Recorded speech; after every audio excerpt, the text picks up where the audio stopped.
What's going on, everybody? My name is Teddy Baldassarre, and in this video we are going to be doing a review of the Junghans Max Bill Chronoscope.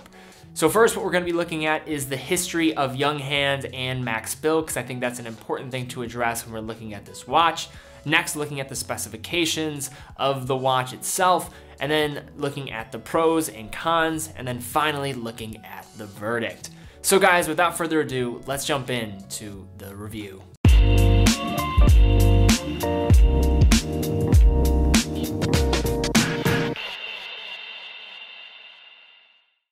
So like I mentioned, before we jump into this review, I think it's important to look at Junghans as a company, and then also Max Bill. Junghans is a German watch manufacturer based in Schramberg and has roots all the way back to the mid-19th century. However, let's jump to the 1950s. During this time, Junghans developed a partnership with the famous Bauhaus artist, Max Bill. For those not familiar with Bauhaus, it was an art school in Germany operational from 1919 to 1933 and was one of the key driving forces in influencing modern minimalist design. One of the most prominent figures to attend the Bauhaus School of Design was none other than Max Bill. Max Bill was an architect, an artist, a painter, typeface designer, industrial designer, and graphic designer that by the time he joined forces with Junghans in the 50s had already had an illustrious career. In his work with Junghans, he developed many timeless designs, most notably their Junghans Max Bill dress piece, and the brand continues to incorporate this into their work today and draw from his influence. This Junghans Max Bill Chronoscope is a perfect example of that, a watch that Max Bill himself never designed, but is a thing of beauty to look at.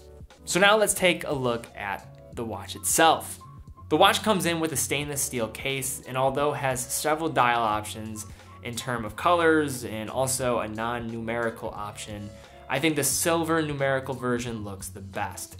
It has a 40mm case and is 14.4 millimeters thick with a beautifully domed plexiglass coated crystal. Yes, 14 millimeters is certainly thick for most watches, but this convex crystal is almost an illusion on the wrist and somehow manages to look nearly flat when looking at it straight on. The dial is a sight to behold, making up nearly 100% of the watch. It has two subdials, perfectly proportioned, one being a 30-minute dial and the other being a 12-hour subdial. The hour and minute hands have superluminova, and there are single lume markers at the 3, 6, and 9 o'clock positions, and a 2 lume mark at the 12 o'clock position. The watch is powered by a caliber J880.2, a modified ETA 7750, so nothing extraordinary here. I found that the chronograph pushers at the 2 and the 4 position required a bit more force to really get them set, and the movement was a bit noisy. For me, this was not a problem, but is certainly a point to mention. It comes with a plain tan calfskin strap. However, I switched that nearly immediately as this watch works incredibly well with a myriad of different straps. The case back is signed with an engraving from Max Bill, which is a nice, fun touch. This watch is 30 meters water resistant and retails just over $1,800. So now my criticisms of this watch, and the first one is of course the price of $1,800. Even as a lover of this watch, I have to admit that that is a bit of an ask of somebody that is looking at this watch. Next is the plexiglass crystal. This watch will not be as scratch resistant as a sapphire, so you do have to be more careful with this piece than others. However, considering the magnitude in which this crystal is domed and that this is more of a dress chronograph, I'm not going to complain too much. The only other criticisms are small. The movement is certainly loud when packed within this case, and you will feel it moving on your wrist. However, for me, that's not really a big deal. Then the case back engraving. It wears away very quickly and it scratches up as well. I would have preferred to see the engraving be a bit deeper to ensure that it stays intact. So now the things that I love about this watch. Let's be real, you buy this watch for one reason, and that is because it is just simply beautifully designed. The watch is nearly entirely dial, and despite having a large face, it still wears incredibly well on my small 6 1/4 inch wrist with its very compact lugs.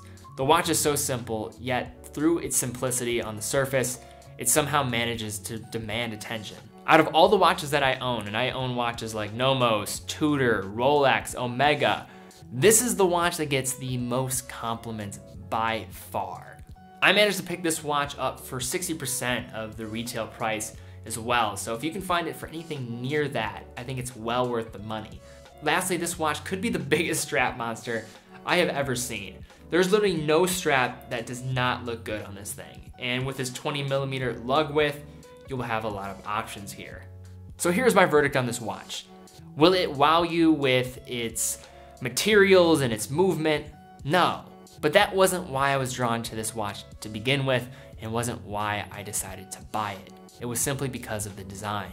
The Junghans Max Bill Chronoscope's dial is busy, yet it manages to somehow not appear it with its beautifully constructed Bauhaus style. It's a look that stems from a method of design that was transformative, so much so its influence is ubiquitous even today. So is this watch for everyone? No. But for those that have an appreciation for art, design, German manufacturing, and an appreciation for detail, this is a watch that you need to check out. Guys, what do you think of this watch? Do you think it is beautiful and you want to buy it? Or do you think it is some UFO looking nightmare? I'd love to hear your comments down below. So guys, thank you so much for watching this video. Be sure to give this video a thumbs up. Be sure to subscribe. Also hit that bell icon so you know when I release content in the future.